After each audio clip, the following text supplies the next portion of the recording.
बाद मुद्दत के मिले हैं दीवाने, बाद मुद्दत के मिले हैं दीवाने, कहने सुनने को बहुत हैं अफसाने। खुली हवा में जरा सांस तो ले लेने दो, कब तक रहेगी बहार न जाने। सबसे पहले मैं पाकिस्तानी दहशतगर्दी के शिकार हुए सभी शहीदों को श्रद्धांजलि अर्पित करता हूं।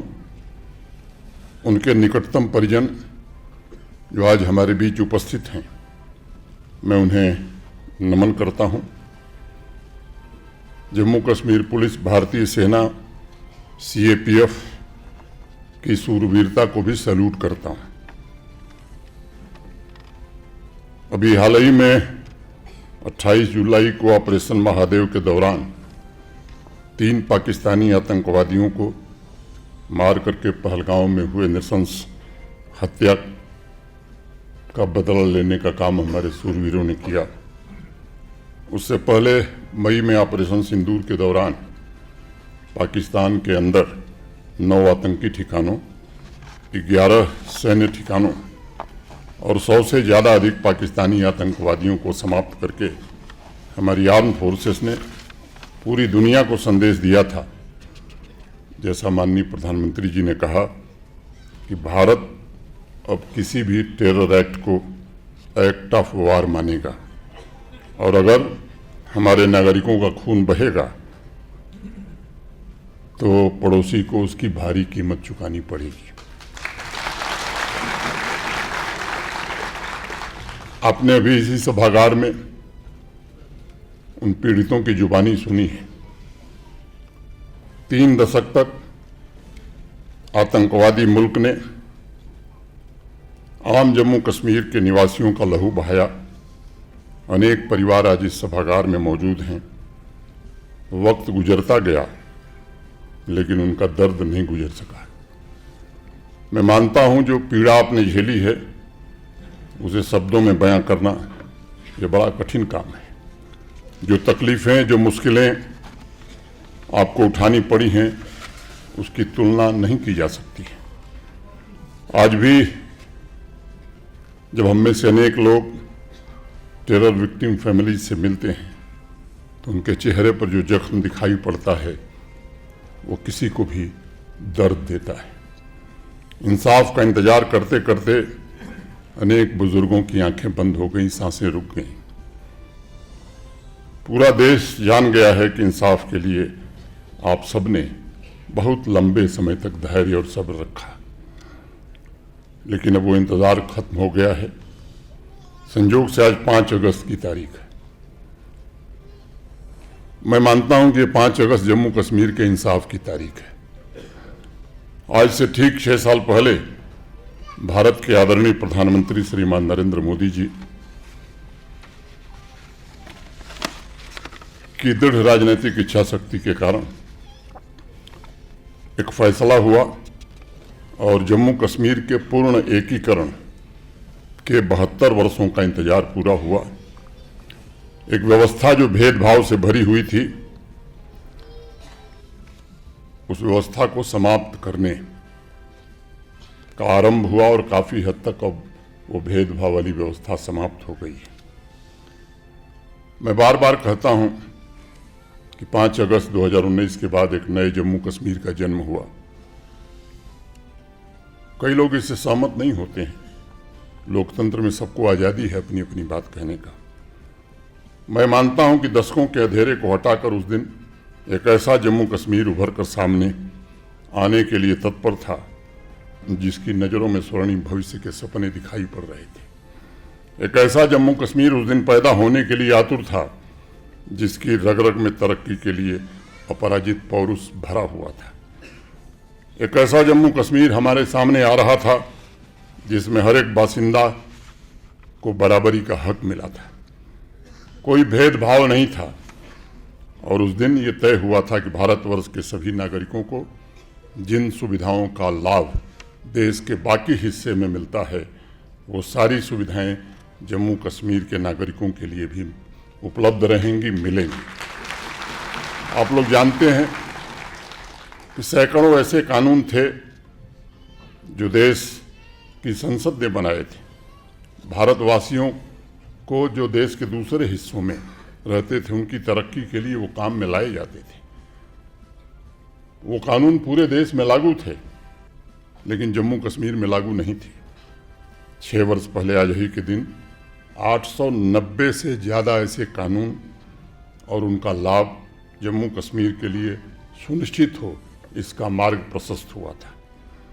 अब तो इन 6 वर्षों में जम्मू कश्मीर का आम इंसान भी समझ गया है कि 370 की आड़ में कैसे आतंकवाद और अलगाववाद को बढ़ावा दिया जाता था। हजारों निर्दोष नागरिकों को आतंकवादियों ने मौत के घाट उतार दिए थे और आतंकवाद को संरक्षण कैसे मिलता था, अब ये विचार करने का विषय है।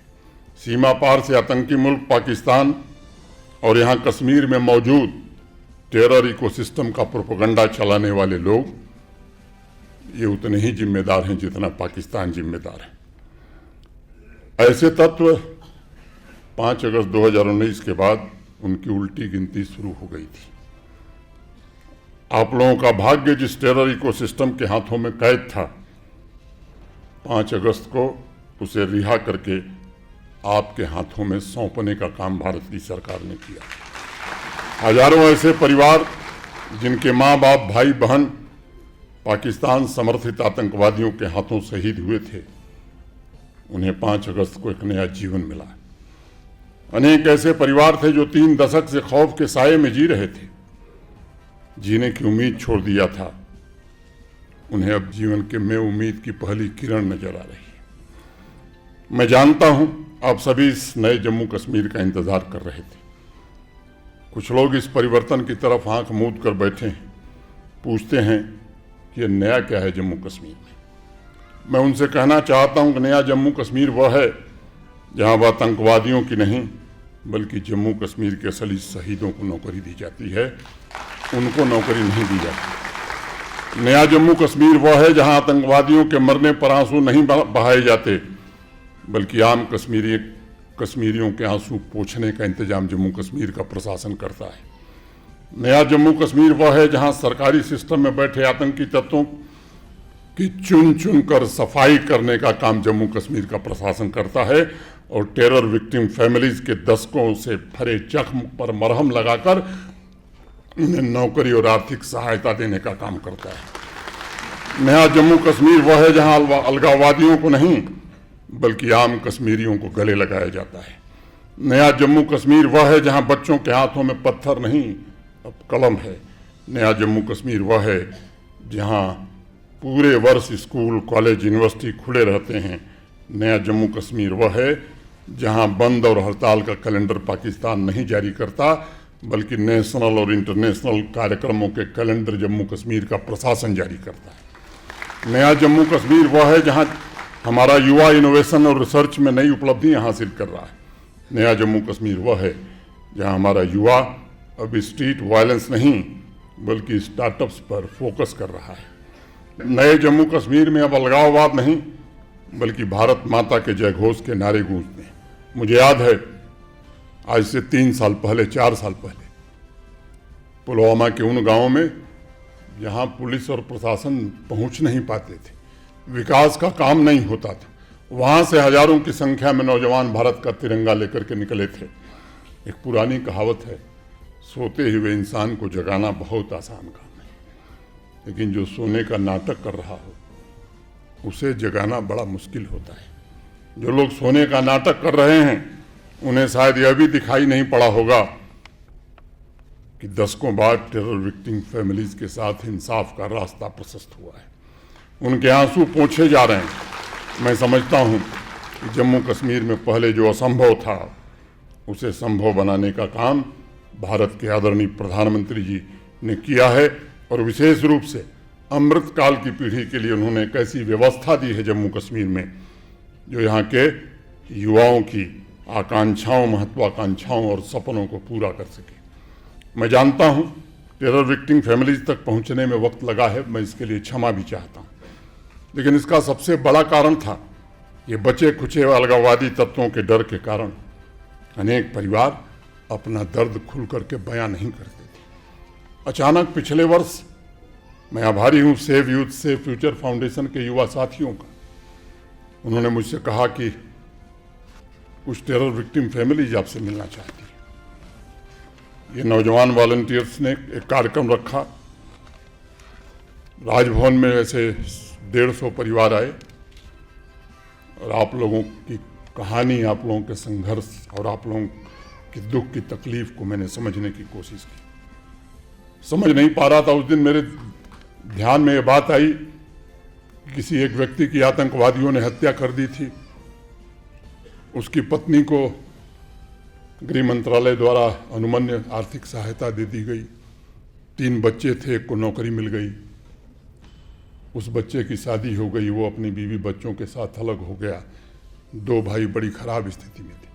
मैं समझ नहीं पा रहा था कि इनकी मदद कैसे की जाए। सोच विचार अपने प्रशासन के साथियों से, अनेक लोगों से मैं बात कर रहा था कि इन्हें रिहेबिलिटेशन इनका कैसे किया जाए। अमरनाथ जी की यात्रा प्रारंभ हो रही थी। 29 जून को हम सब पहलगांव जा रहे थे। प्रशासन के हमारे अनेक सहयोगी हमारे साथ थे। नुनवा नेक्सिस पर इंतज़ाम कैसे हैं, यात्रियों के लिए सुरक्षा का इंतज़ाम क्या है, सिविल पुलिस एडमिनिस्ट्रेशन के अनेक वरिष्ठ अधिकारी मेरे साथ थे। इन्हीं फिर सेव यूथ सेव फाउंडेशन के हमारे साथियों ने, वजाहत हों, मुदस्सर हों, सबने कहा कि आप आ रहे हैं तो अनंतनाग में ऐसे परिवारों को, दक्षिण कश्मीर के, साउथ कश्मीर के परिवारों को हम इकट्ठा कर रहे हैं, आप जरा उनसे मिलिए। अनंतनाग के डिग्री कॉलेज के सभागार में मैं मिला उनसे। एक बच्ची खड़ी हुई, उसने कहा कि मेरे पिता एसपीओ थे, उनकी हत्या हो गई, मेरे परिवार ने मेरी माँ को बाहर निकाल दिया, मेरे रिश्तेदारों ने हमें छोड़ दिया, मेरी माँ ने भीख मांग करके हमको और हमारी छोटी बहन को पढ़ाने का काम किया था।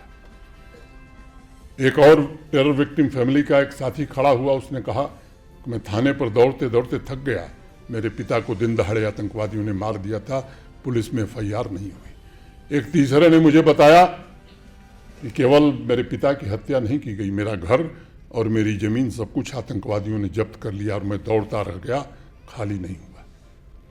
अनेक इस तरह की कहानियाँ मैंने अपने कानों से सुनी, हमारे साथियों ने सुनी। फिर उस दिन हम सब ने फैसला किया कि इसको त्वरित गति से इस पर कार्रवाई की जाएगी। वहीं सभागार में ही मैंने घोषित किया था। दूसरे दिन प्रशासन के वरिष्ठ अधिकारियों के साथ बैठक करके तय किया गया, हर जिले में हेल्पलाइन नंबर जारी किया गया।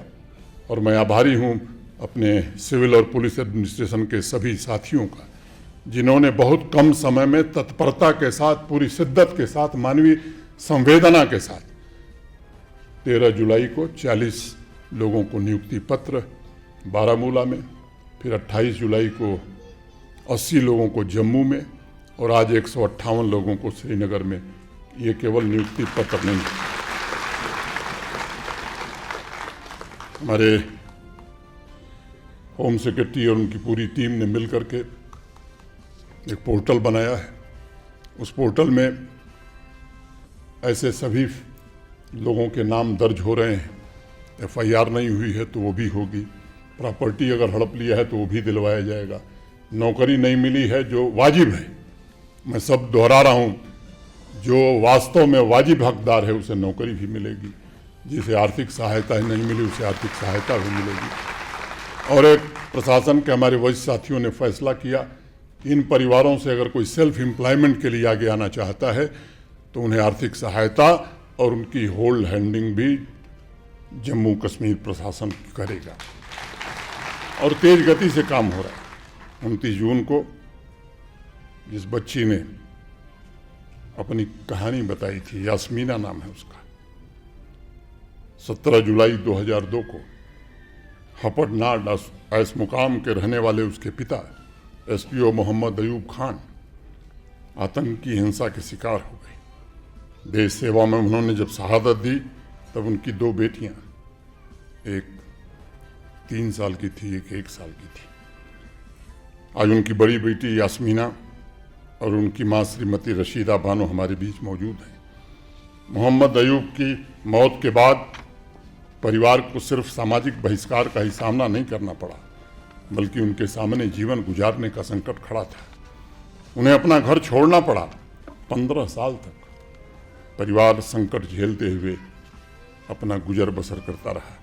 यास्मीना ने मुझे कहा था कि उसकी माँ को कई बार भोजन और दवाओं के लिए भीख तक मांगनी पड़ी। लोगों के घर में बर्तन मांजकर उसकी माँ ने परिवार का भरण पोषण किया।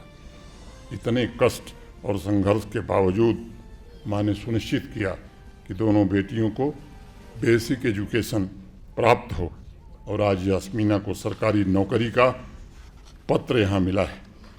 मुझे इंसाफ में 23 साल की देरी का अफसोस है, लेकिन साथ में इस बात की बेहद खुशी है कि आज इस परिवार का एक नया जीवन, गरिमामय जीवन प्रारंभ हुआ है।